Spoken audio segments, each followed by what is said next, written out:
Sir आपको 20 साल का लड़का याद है जो हिप पेन के लिए आया था और आपने स्कैन करके पता किया था कि उसको ऑस्टियोइड ऑस्टियोमा है।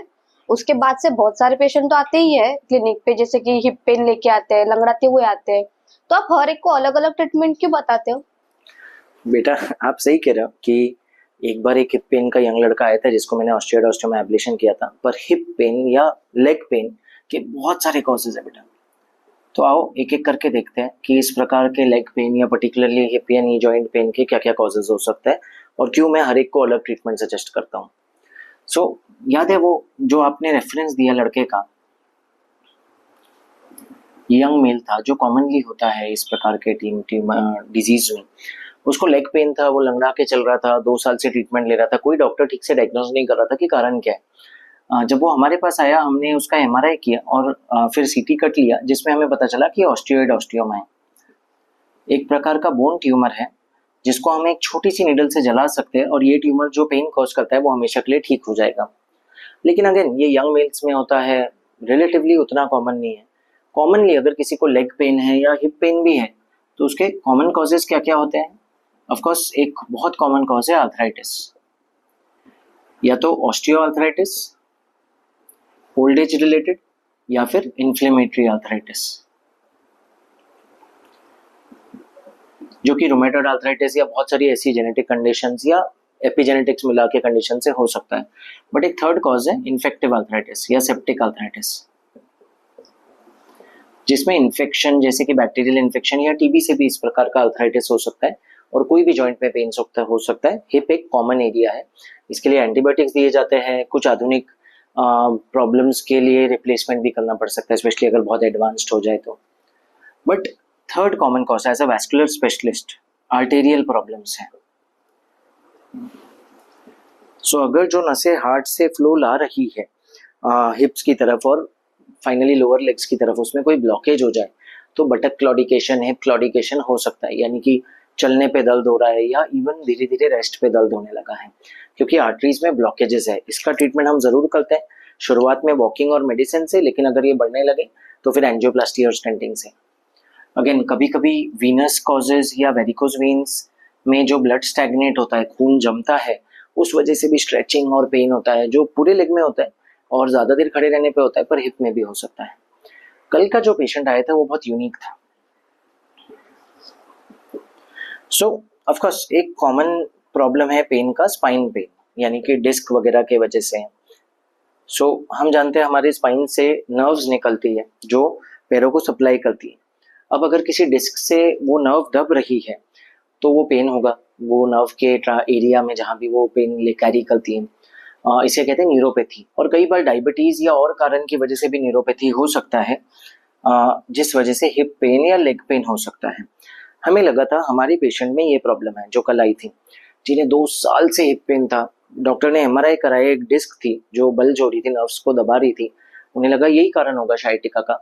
2 साल तक वो फिजियोथेरेपी एक्सरसाइज करती रही, कोई आराम नहीं, और जब हमारी क्लिनिक में आई वो इतनी लंगड़ रही थी, मैं समझ गया था ये सिर्फ इस वजह से नहीं है। ऑफ कोर्स शायटिका के वजह से लिंपिंग हो सकता है, बहुत सीवियर पेन हो सकता है, बट मैंने कहा नहीं, एक बार एमआरआई कराते हैं। फिर उसने मुझे दिखाया कि सर एमआरआई तो हुआ है और उसमें डिस्क है, 4 महीने पहले ही हुआ है। मैंने बोला नहीं, दोबारा कराएंगे, एक तो डिस्क देख लेंगे कि बढ़ तो नहीं गई है, लेकिन एमआरआई और पेन डिस्प्रोपोर्शनेट है, तो एक बार पेल्विस और हिप का भी कराते हैं कि हिप में कोई प्रॉब्लम तो नहीं है। जैसे ही हमने उसका एमआरआई कराया उसको ये 5वीं प्रॉब्लम निकली जो कि थी ए वैस्कुलर नेक्रोसिस। उसका जो फीमर था, हिप जॉइंट का जो बोन था, लेट्स से ये हिप जॉइंट है, ये पेल्विस है और ये फीमर है। सो उसका जो हिप जॉइंट का ये बॉल था, बॉल एंड सॉकेट जॉइंट का, ये पूरा यहाँ से गल चुका था, यानी कि ब्लड फ्लो ना मिलने की वजह से ये बोन डेड हो गई थी, जिस वजह से बहुत सीवियर पेन होता है, जॉइंट में भी रेस्ट्रिक्शन ऑफ मूवमेंट हो जाता है और धीरे धीरे स्टेज 4 आर्थराइटिस हो जाता है, बिल्कुल ही वो जम जाएगा जॉइंट और हिलने नहीं देगा। ऑफ कोर्स पेशेंट लंगड़ाएगा, बहुत पेन में तड़पेगा। मैं शॉक इसलिए था कि 2 साल से इसे ये वैस्कुलर नेक्रोसिस चल रहा था मोस्ट लाइकली, और हो सकता है जब शुरू हुआ वो स्टेज 1 हो जो कंजर्वेटिवली मैनेज किया जा सकता था। आज जब हमने इसका एमआरआई किया, ये स्टेज 4 एवीएन निकला, ये वैस्कुलर नेक्रोसिस, और अब ये पकड़ा गया है। 2 साल से ये कई ऑर्थोपेडिक स्पाइन सर्जन्स के पास गई, सबने इसका स्पाइन ट्रीट किया, फिजियोथेरेपी कराया, डिस्क के ऑपरेशन का इलाज बताया, स्पाइन सर्जरी से डर गई, इसे नहीं कराना था, बट कोई ये नहीं पकड़ पाया। शायद जल्दी पकड़ पाते तो कोर डिकम्प्रेशन हो जाता, पर आज क्योंकि ये स्टेज 4 पहुंच गया है, मेरे हिसाब से सिर्फ हिप रिप्लेसमेंट इसका ट्रीटमेंट रहेगा, जिसके लिए मैंने इसे एक हिप सर्जन के पास भेज दिया और अब वो इनका हिप रिप्लेसमेंट करेंगे। सो दोस्तों, पॉइंट है कि अगर आपको पेन है, ज़रूरी नहीं है कि उसका एक ही कॉज हो। And again, this is not the last cause of leg pain. Magnesium deficiency, vitamin D deficiency, ये सारे कॉजेज हो सकते हैं क्रैम्स, पेन, एक्स के लिए, और भी कई सारे कॉजेज है। ये this is not only limited to these 5 और 6 थिंग्स।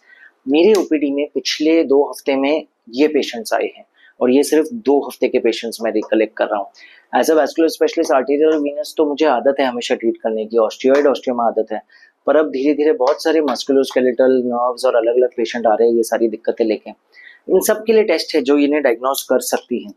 एक सिंपल डॉपलर यानी कि सोनोग्राफी आर्टेरियल और वीनस कॉजेज डायग्नोज कर सकती है। एक सीटी स्कैन या एमआरआई ऑस्टियोइड ऑस्टियोमा डायग्नोज कर सकता है। Blood test followed by again imaging, ultrasound, CT, MRI, arthritis diagnose कर सकता है। MRI and nerve conduction studies specially neuropathies diagnose कर सकती है। Blood test magnesium deficiency diagnose कर लेगा, अगेन एमआरआई एवीएन डायग्नोज कर लेगा। तो कभी कभी आप जब डॉक्टर के पास जाते हो और वो कहता है कि डॉपलर करा लो, एमआरआई करा लो, ब्लड टेस्ट करा लो, नर्व कंडक्शन स्टडी करा लो, आपको लगता है ये डॉक्टर का तो क्लिनिकल एक्यूमेंट कुछ बचा ही नहीं है, ये सारी टेस्ट लिख के दे रहा है। बट हर बार चीज एकदम क्रिस्टल क्लियर नहीं होती है, कभी कभी एक क्लिनिकल कॉन्ड्रम रहता है जिसके लिए ये टेस्ट कराना बहुत जरूरी हो जाता है। बीइंग एन इंटरवेंशनल रेडियोलॉजिस्ट, मैं उन्हें खुद स्क्रीन करके डॉपलर करके देख लेता हूँ कि आर्टेरियल और वीनस कॉज नहीं है, तो ज़्यादा टेस्ट नहीं बचते हैं। मुझे एक simple MRI, nerve conduction study कराना है, कुछ ब्लड टेस्ट कराना है और ऑलमोस्ट हम श्योर हो जाते हैं कि क्या कारण है। बट हर क्लिनिशियन के पास ये प्रिविलेज नहीं होता है कि खुद की मशीन हो और डॉपलर करके देख लिया क्लिनिक पे, तो कराना भी पड़े, करा लीजिए, आपके लिए हेल्प ही करेगा। एक्स्ट्रा टेस्ट कोई नुकसानदायक नहीं है, पर एक छोटा सा टेस्ट अगर नहीं कराया, जैसे ये पेशेंट 2 साल से पेन लेके बैठा था ऑस्टियोइड ऑस्टियोमा का, जो एक नीडल से ट्रीट हो गया, ये पेशेंट पेन लेके बैठी थी जिसके लिए अभी हिप रिप्लेसमेंट से वो क्योर हो जाएगी, तो बहुत सालों का अननेसेसरी पेन आपको बेयर करना पड़ेगा जो क्योर हो सकता था। आई होप ये वीडियो से आपको बहुत हेल्प हुई समझने में कि कैसे एक पेन का कॉज मल्टीफैक्टोरियल हो सकता है। हमेशा ये नहीं सोचना है कि एक ही कारण है और क्यों एक टेस्ट में पता नहीं चल रहा है। ओपन माइंडेड रहना है, और हाँ, अगर आप सेटिस्फाइड नहीं हो अपने डॉक्टर के डायग्नोसिस से और पेन फिर भी सहना पड़ रहा है, एक सेकंड ओपिनियन ले लो, कोई हार्म नहीं है उसमें, आपका राइट है। इसी प्रकार के और वीडियोस देखने के लिए कि कैसे ऑस्टियोइड ऑस्टियोमा को हम ट्रीट कर सकते हैं, आर्टेरियल कॉजेज से कैसे क्लॉडिकेशन या गैंग्रीन होता है, वेरिकोज वेन्स क्या होता है, आप ये सारे वीडियोस और लिंक्स देख सकते हो, बहुत हेल्प करेगा। सुरक्षित रहिए, सशक्त रहिए।